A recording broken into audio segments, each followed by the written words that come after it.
waxyaabo ayaa jiro runtaad ku ogaan karto.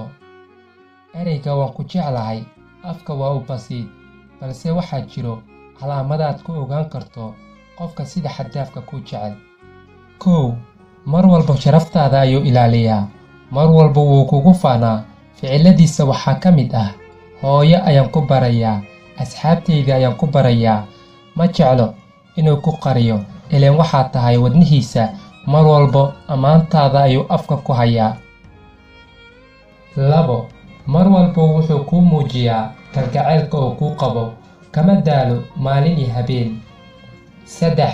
Mar walba waqti ayuu ku siiyaa, uma xisaabsano waqtiga, kuma dhahayo waan mashquulsanahay.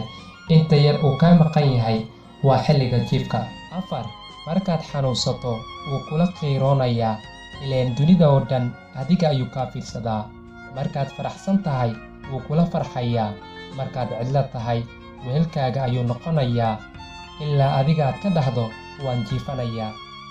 5.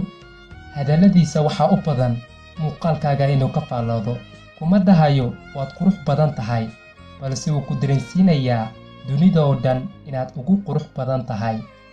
6. Markuu kaa xanaaqo daqiiqado kadib wuu kuu soo laabanayaa. Xanaaqiisa ma ahan mid saacado kaa maqnaanayo.